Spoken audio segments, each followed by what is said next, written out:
بسم اللہ الرحمن الرحیم۔ خوش آمدید آپ کا سچائیوں کے سفر میں۔ رمضان کا تیسرا عشرہ شروع ہو چکا ہے۔ اللہ پاک ہمارے دل کی ہر مراد پوری کرے اور اللہ پاک آپ کی زندگی میں ڈھیروں آسانیاں پیدا کرے، آمین۔ میرا آج کا ٹاپک ہے توکل۔ توکل ایک ایسا لفظ ہے جس کی جڑیں گہری ہیں اور گہرائی میں ہے، جو مسلمانوں کی روحانی اور دنیاوی زندگی میں بہت بڑا کردار ادا کرتا ہے۔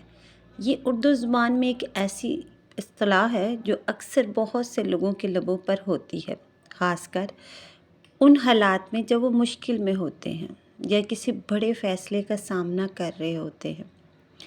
توکل کا مطلب ہے اللہ تعالیٰ پر بھروسہ کرنا، اور بھروسہ ایسا کہ اندھا بھروسہ کہ آپ کو بیچ چوراہے میں بھی آپ کا کوئی کردار لٹکا دے، اور اتنا آپ کا اللہ کی ذات پہ توکل ہو کہ وہی اگر چاہے تو عزت دے سکتا ہے اور وہی چاہے ذلت۔ اللہ تعالیٰ پہ بھروسہ کرنا، اپنی کوشش کرنے کے بعد نتیجہ اللہ کے حوالے کر دینا چاہیے۔ یہ ایک ایسا مفہوم ہے جو مسلمانوں کو یہ یقین دلاتا ہے کہ اللہ تعالیٰ ہماری مدد کے لیے ہمیشہ موجود ہوتا ہے، بشرطیہ کہ ہم اپنی طرف سے بہترین کوشش کریں اور ہر طرح کی کوشش کریں۔ توکل کی اہمیت اسلام میں بہت زیادہ ہے، کیونکہ یہ ایمان کا ایک بنیادی جز ہے۔ قرآن مجید اور حدیث میں توکل کی بہت ساری مثالیں موجود ہیں جو مسلمانوں کو یہ سکھاتی ہیں کس طرح اللہ تعالیٰ پر بھروسہ کرتے ہیں اور اپنی زندگی گزاری جائے بھروسہ اللہ تعالیٰ پر توکل کر کے۔ یہ بھروسہ ان کے لیے ایک رہنما ہوتا ہے جو انہیں مشکل وقتوں میں سکون فراہم کرتا ہے۔ جو اللہ پر توکل اپنا رکھتے ہیں نا، ان کو مشکل پریشانیاں آ جائیں تو ان کو سکون ہوتا ہے کہ ہمارا سب سے زیادہ اللہ پہ توکل مضبوط ہے، اور ہونا بھی چاہیے مسلمانوں کا۔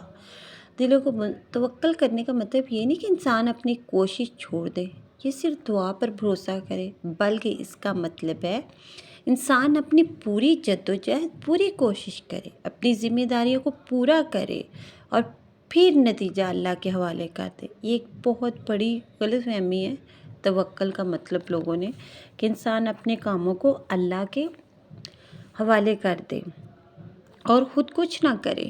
نہیں پیارے دوستو، دراصل توکل اصل مفہوم ہی یہ ہے کہ انسان اپنی بہترین اور پوری کوشش کرے اور پھر اس کے بعد نتیجہ اللہ پر چھوڑ دے۔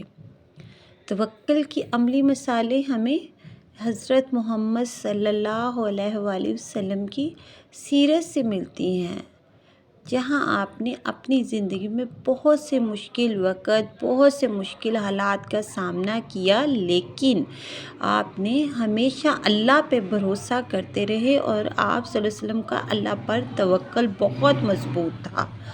آپ سے سامنا کیا لیکن آپ ہمیشہ اللہ پہ بھروسہ کرتے رہے۔ آپ صلی اللہ علیہ وسلم نے اپنی کوشش کی لیکن نتیجہ اللہ پہ چھوڑ دیا۔ یہ آپ صلی اللہ علیہ وسلم کی سیرت ہی ہمیں سکھاتی ہے کہ توکل کس طرح ہمارے ایمان میں مضبوطی کرتا ہے، ہمیں زندگی کی مشکلات کا مقابلہ کرنے کی طاقت دیتا ہے۔ میرے پیارے دوستو، اللہ پاک پر جو انسان توکل کرتا ہے اس سے وہ بھی ملتا ہے جس کی وہ خواہش نہیں کرتا۔ اپنے ایمان کو مضبوط رکھیے، ہر بات، ہر چیز اللہ پہ توکل کر کے اپنی کوششیں جاری رکھیے، پر آپ کا یقین اور توکل اللہ پہ ہونا چاہیے۔ اللہ پاک ہماری زندگی کی ہر پریشانی، دکھ، تکلیف دور کرے، اور جو اس دنیا سے رخصت ہو گئے ہیں اللہ پاک ان کو کروٹ کروٹ جنت میں جگہ دے اور ان کے پیاروں کو صبر دے۔ اس بابرکت مہینے میں اللہ پاک آپ کو حفظ ایمان میں رکھے۔